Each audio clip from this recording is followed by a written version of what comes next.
This channel does not promote any violent, harmful, or illegal activities. All content provided by this channel is meant for an educational purpose only. Brought to you by V-Guard, co-powered by Sensodyne O Bhimal, বলো কথা কেশরী।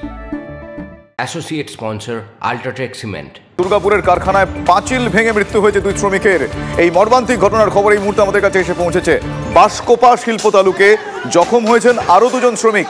ড্রেনের কাজ চলাকালীন হঠাৎই ভেঙে পড়ে পাঁচিলের একাংশ। ঘটনায় ব্যাপক উত্তেজনা। কারখানার অফিসে ভাঙচুর, উত্তেজিত জনতার।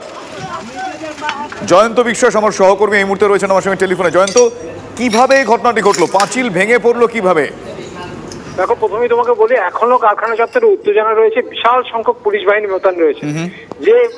যে অংশে এই দুর্ঘটনা ঘটেছে তার নিচ দিয়েই পাঁচিলের নিচে দিয়ে ড্রেনের কাজ চলছিল। সেখানে 4 জন ঠিকা শ্রমিক কাজ করছিলেন। যেটা জানা গেছে যে ওই নির্মাণ কাজ করার সময় যে পাঁচিলটা ছিল, সেই পাঁচিলটা যে শক্তির পাঁচিল হওয়া উচিত ছিল, অর্থাৎ যেরকম স্ট্রেংথ হওয়া উচিত যে যত বড় পাঁচিলের, সেরকম স্ট্রেংথ নাকি ছিল না, অনেক পুরনো হয়ে গেছিল। সেই পাঁচিল ভেঙে পড়ে যে কর্মরত শ্রমিকদের উপরে 4 জনই গুরুতর জখম হয়। তার মধ্যে 2 জনই ঘটনাস্থলে মৃত্যু হয়েছে। 2 জনকে আশঙ্কাজনক অবস্থায় হাসপাতালে নিয়ে যাওয়া হচ্ছে, একটি বেসরকারি হাসপাতালে। এরপরে হচ্ছে উত্তেজিত শ্রমিকরা কারখানার প্রশাসনিক ভবনে ব্যাপক ভাঙচুর চালায়। এছাড়াও যে কারখানার যারা আধিকারিক ছিল তাদেরকে মারধর করে, তারা ঘটনাস্থল থেকে পালিয়ে গেছে। নিরাপত্তা রক্ষীদের মারধর করে। ঘটনাস্থলে ব্যাপক তাণ্ডব চলছে। এখন পুলিশ। জয়ন্ত, তুমি সঙ্গে থাকো। অবশেষে হাইকোর্টে জামিন পেলেন সন্দেশখালীর বিজেপি নেত্রী। অন্যদিকে অভিজিৎ গঙ্গোপাধ্যায়কে শো কজ নির্বাচন কমিশনের। অভিজিৎ গঙ্গোপাধ্যায়কে শো কজ নির্বাচন কমিশনের। এই মুহূর্তের অন্যতম বড় খবর, অভিজিৎ গঙ্গোপাধ্যায়কে শো কজ নির্বাচন কমিশনের। মুখ্যমন্ত্রীকে নিয়ে কুরুচিকর মন্তব্যের অভিযোগে তাকে শো কজ করা হলো। এই মুহূর্তের অন্যতম বড় খবর, অভিজিৎ গঙ্গোপাধ্যায়কে শো কজ। মুখ্যমন্ত্রীকে নিয়ে কুমন্তব্যের জেরে এবং অভিযোগে শো কজ নির্বাচন কমিশনের তরফ থেকে শো কজ করা হয়েছে অভিজিৎ গঙ্গোপাধ্যায়কে।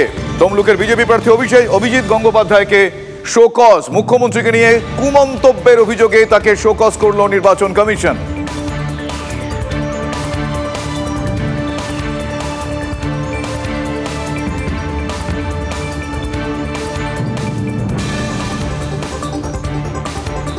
আমার সঙ্গে এই মুহূর্তে আমার সহকর্মী শ্রাবন্তী সাহা রয়েছেন টেলিফোন লাইনে। শ্রাবন্তী, কি আপডেট? দেখো সমাজে যে মন্তব্য অভিজিৎ গঙ্গোপাধ্যায় করেছেন মুখ্যমন্ত্রীর সম্পর্কে, তা নিয়ে তৃণমূল কংগ্রেস ইতিমধ্যেই কমিশনের কাছে একটি চিঠি লিখেছিল।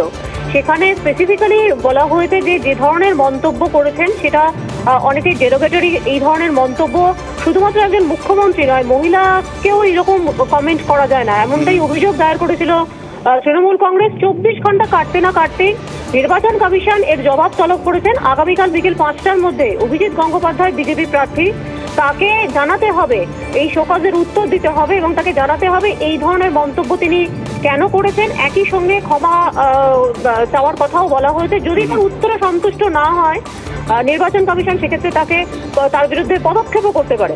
শুভজিৎ, মনে থাকবে তোমার যে এই লোকসভা নির্বাচনেই এর আগে হেমা মালিনীর বিরুদ্ধে কুরুচিকর আক্রমণ করেছিলেন কংগ্রেস নেতা, এবং প্রচার যেদিনকে শেষ হওয়ার কথা তার একদিন আগে তাকে প্রচার শেষ করার নির্দেশ দেয় নির্বাচন কমিশন, শুধুমাত্র এই শোকজের জন্য।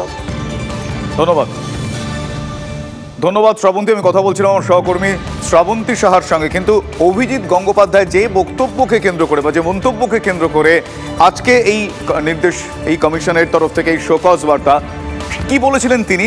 কোন মন্তব্যকে কুরুচিকর বলা হচ্ছে একবার শোনাই আপনাকে। আজকে তৃণমূল বলছে যে সব মিথ্যা। 2000 টাকায় রেখাপাত্রকে কেনা হয়ে গিয়েছিল। 2000 টাকায় রেখাপাত্রকে কেনা হয়েছিল। মমতা ব্যানার্জি, তুমি কত টাকায় বিক্রি হও? তুমি কত টাকায় বিক্রি হও? তোমার হাতে তো 8 লাখ টাকা গুঁজে দিলে একটা চাকরি দাও। তোমার হাতে 10 লাখ টাকা গুঁজে দেয় এবং দিয়ে রেশনকে হাওয়া করে দেয় অন্য দেশে। ভারতবর্ষেই থাকে না সে রেশন, তো তোমার 10 লাখ টাকা কেন? আপনাদের শোনালাম তার সেদিনকার সেই মন্তব্য, কিন্তু তার পরিপ্রেক্ষিতে কি বলেছিলেন মন্ত্রী শশী পাঁজা আপনাদের শোনাবো। পাশাপাশি বিজেপির সাংসদ শ্রমিক ভট্টাচার্য, তারই বা কি প্রতিক্রিয়া শোনাই ব্যাক টু ব্যাক। কদর্য ভাষায় তিনি মমতা বন্দ্যোপাধ্যায় রাজ্যের মুখ্যমন্ত্রী সম্বন্ধে, একজন মহিলা সম্বন্ধে তিনি যেটা বলেছেন, আমরা অত্যন্ত অপমানিত বোধ করছি। এটা অত্যন্ত যেটাকে বলে যৌনবাদী মন্তব্য। অত্যন্ত এই বক্তব্যের মাধ্যমে তার চরিত্র কিংবা তার ডিএনএর কথা তিনি পরিচয় দিয়েছেন। অবমানকর, ভদ্রতার সমস্ত সীমাকে পেরিয়ে গেছে। প্রাক্তন বিচারপতির এই ভাষা হতে পারে, এটা বাংলার জন্যে সত্যি আমরা যেটাকে বলি, এটা তিনি বঙ্গ সন্তান, এই পরিচয় তিনি দিচ্ছেন। বাংলার মানুষ আমরাই অপমানিত। তৃণমূল কংগ্রেসের পক্ষ থেকে আমরা ইলেকশন কমিশনে গেছি। ইলেকশন কমিশনে এই ফাইলটা আমরা কমপ্লেনটা ফাইল করেছি। আইনের ব্যবস্থা, ইলেকশন কমিশন কি শাস্তি দেবে? এরকম তো ক্যান্ডিডেটশিপ ক্যান্সেল হওয়া উচিত। প্রার্থীপদ বাতিলের দাবি করতে পারেন, কমিশনে অভিযোগ করতেই পারেন, সে অধিকার তৃণমূল কংগ্রেসের আছে। কারণ ভারতবর্ষের সংবিধান, বিচার ব্যবস্থা এবং নির্বাচন কমিশন সে অধিকার প্রত্যেক রাজনৈতিক দলকে দিয়েছে। কিন্তু প্রশ্ন হলো, এই অনভিপ্রেত অবস্থা কেন তৈরি হচ্ছে? এটা তো কাঙ্ক্ষিত নয়, এই পরিস্থিতি, এই শব্দবন্ধ, এ ধরনের বাক্যালাপ। কারণ তৃণমূল কংগ্রেস যেভাবে অভিজিৎ গঙ্গোপাধ্যায়কে আক্রমণ করে চলেছে, যে ধরনের শব্দে আক্রমণ করে চলেছে, যে ভাষা ব্যবহার করেছে, তিনি রক্ত মাংসের মানুষ প্রতিক্রিয়া দিয়েছেন। তবে তার বক্তব্য একটু ভুলভাবে উপস্থাপিত হচ্ছে। তিনি এটাই বোঝাতে চেয়েছেন যে রেখা পাত্ররও যেরকম সম্মান আছে, রাজ্যের মুখ্যমন্ত্রীরও সেরকম সম্মান আছে, প্রত্যেক মহিলার একই সম্মান আছে, এটা তিনি বলতে চেয়েছেন। স্পিরিটটা নিতে হবে। Brought to you by VGuard, co powered by Sensodyne ও ভিমল, বলো কথা Kesari. Associate sponsor UltraTech cement.